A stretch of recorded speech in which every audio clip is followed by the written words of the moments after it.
We have often asserted, and we affirm it yet again, that no fact in history is better attested than the resurrection of Jesus Christ from the dead. It must not be denied by any who are willing to pay the slightest respect to the testimony of their fellow men.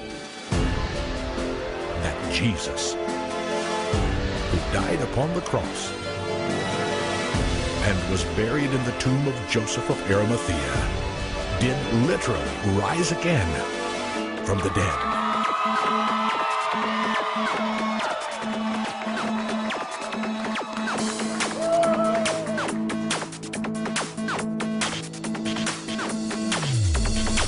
This is a celebration.